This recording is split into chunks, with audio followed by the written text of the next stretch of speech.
এ যেন কাঁটাতারের বেড়া দেওয়া দুই দেশের বর্ডার। দূর থেকে দেখলে তাই মনে হবে, আর তারের পাশে এসে দাঁড়ান সীমান্তবর্তী লোকজন। তবে বাস্তব চিত্র সম্পূর্ণ আলাদা। যাতায়াতের মূল রাস্তায় জোর করে কাঁটাতারের বেড়া দিয়ে কয়েক পরিবারের সদস্যদের এভাবে আটকে রাখার অভিযোগ উঠেছে মাকসুদা বেগম ও শানুরা আক্তারের বিরুদ্ধে। জানা যায়, ওয়ারিশদের মধ্যে মৃধাবাড়ির জমি ভাগবাটোয়ারা হয়ে যায়। এর মধ্যে সফিউল্লাহর পুত্র জিয়াউল হক ও শাহজাহান মৃধার পুত্র শাহ আলম দলিল সূত্রে মূল রাস্তার মালিক। প্রায় ১০০ বছর ধরে এই দুই পরিবারের সদস্যরা রাস্তাটি দিয়ে যাতায়াত করেন।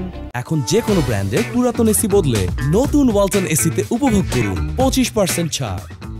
এখন দুই পরিবার থেকে ১৭ পরিবার হয়েছে, তারাও রাস্তাটি দিয়ে যাতায়াত করেন। তবে বাদশাধে পুরান মৃধাবাড়ির আবুল খায়েরের দুই মেয়ে মাকসুদা বেগম ও শানুরা আক্তার মূল রাস্তায় তাদের জমি না থাকলেও তারা জোর করে কাঁটাতারের বেড়া দেয়।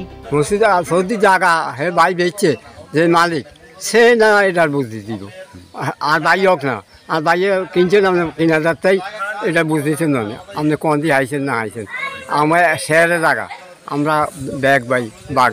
এবং আমার একজন ওয়াইফ আছে, তারা থেরাপি দেওয়ার জন্য আমি নিতে পারতেছি না। এখন এই ব্যাপারে এই বাড়িতে আমরা যখন আসি প্রায় আমাদের ৬০ বছরের মতো হয়ে গেছে এই বাড়িতে আমরা আসছি। এখন যে জায়গাটা বেড়াই, এই জায়গাটা ওই মহিলার না। ঘটনাটি ঘটেছে চাঁদপুরের শাহরাস্তি উপজেলার মৃধাবাড়িতে। এ ঘটনায় এখন ৩০ জন গৃহবন্দী হয়ে পড়েছেন। বাচ্চারা ঠিকমতো স্কুলে যেতে পারছে না, অনেকে অসুস্থ হলেও যেতে পারছে না চিকিৎসা নিতে। এখন মানবেতর জীবনযাপন করছেন তারা। এ ব্যাপারে জানতে কালবেলার প্রতিনিধি পুরান মৃধাবাড়িতে গেলে অভিযুক্ত মাকসুদা বেগমকে পাননি। পরে তার মুঠোফোনে একাধিকবার কল করা হলেও তিনি তা রিসিভ করেননি।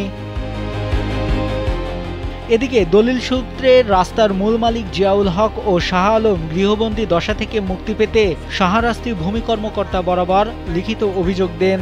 তারা আশা করছেন দ্রুতই তারা বন্দি দশা থেকে মুক্তি পাবেন। নাইমুল হাসিব, কালবেলা।